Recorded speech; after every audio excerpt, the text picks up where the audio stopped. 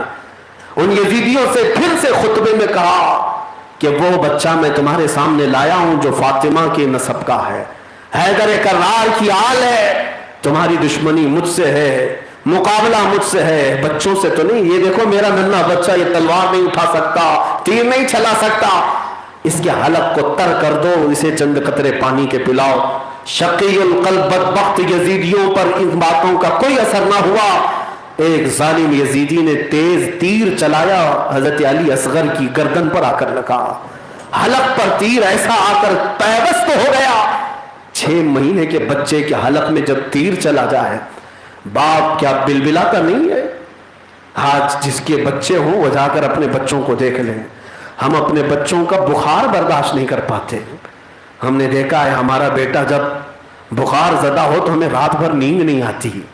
ہماری ننھی بیٹی اگر سردی اور کھانسی سے رات کو جاگے تو ہمیں بے قراری ہوتی ہے. میں نے دیکھا تھا ہمارے بچے کو ایک بار انگلی کٹی تھی، پوری روح میں جلن ہونے لگ گئی، جسم میں پورا جسم بے قابو تھا. ڈاکٹر جب ٹاکے لگا رہا ہو بچہ رو رہا تھا، برداشت سے باہر تھا. ہم یہ سوچ رہے تھے کہ کاش میں یہاں سامنے نہ ہوتا، میرے بچے کے رونے کی آواز نہیں سنتا. بچہ روتا تھا، تڑپ ہوتی تھی. میں نے یاد کیا مولا حسین اس دن جب آپ کی گود میں 6 ماہ کا بچہ اور سیدھے اس کے حلق میں تیر پیوست ہو گیا اور خون کا فوارہ اچھل کر حسین کے چہرے پر آ کر لگا، تب امام حسین پر کیا گزری ہوگی. بچہ رو بھی نہ سکا، آواز بھی نہ نکال سکا. روتے روتے کوئی انتقال کر جاتا، شہید ہوتا، لیکن اس بچے کو رونے کی بھی مہلت نہیں دی گئی، آواز نکالنے کی بھی فرصت نہیں دی گئی. ایک بار ہچکی لیا بچہ، آنکھیں چوڑی کیا، اپنے باپ کو دیکھتے ہوئے روح پرواز کر گئی.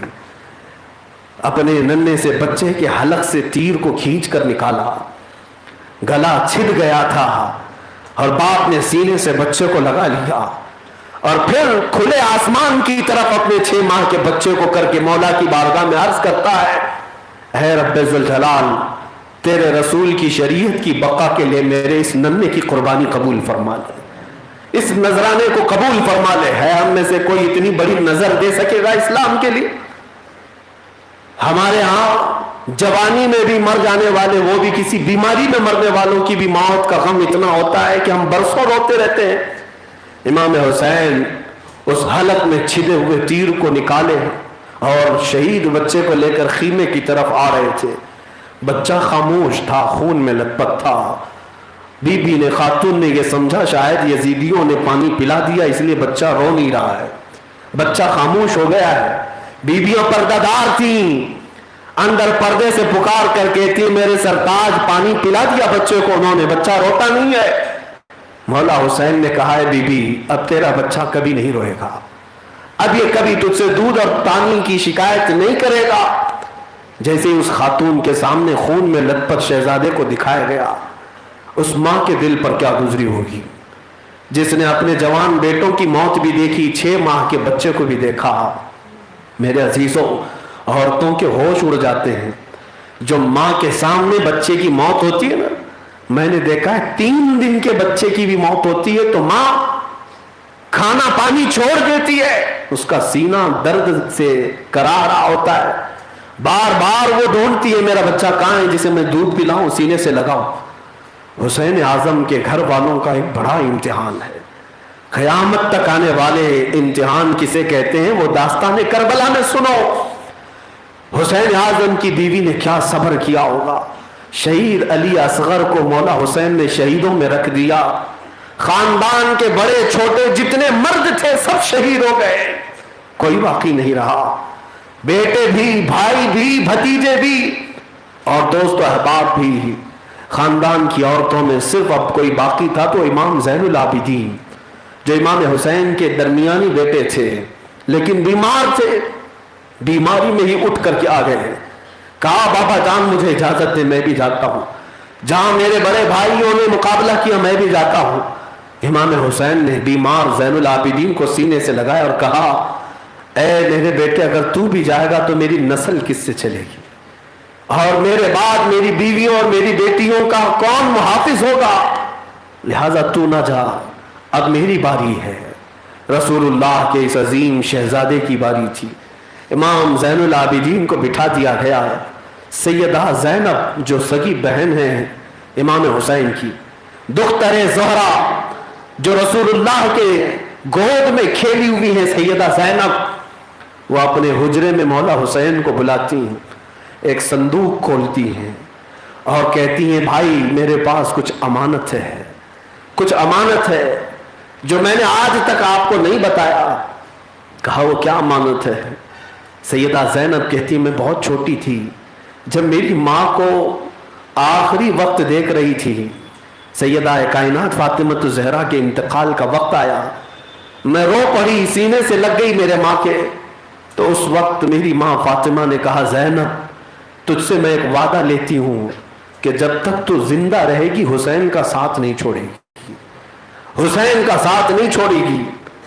حضرت زینب نے اپنی ماں سے وعدہ کیا تھا، اس لیے کربلا کے میدان میں بھی ساتھ آئی اور اس کے بعد کہتی ہیں ایک امانت میری ماں نے دیا، ایک جبہ دیا تھا، ایک چادر دی تھی اور کہا تھا زینب یہ امانت تو سنبھال کر رکھنا، ایک دن آئے گا جب میرا بیٹا شہادت کی دہلیز پر جا رہا ہوگا، جب وہ تیرے حبیب صلی اللہ علیہ وسلم کے دین کی حفاظت کے لیے میدان میں اتر رہا ہوگا، اس وقت شاید اسے میری یاد آئے گی، میری ماں ہوتی تو اے زینب میں تجھے اپنا نائب و وکیل بناتی ہوں، اسے اپنی ماں کی یاد آنے نہ پائے تو اپنے ہاتھوں سے یہ جبہ پہنا دینا۔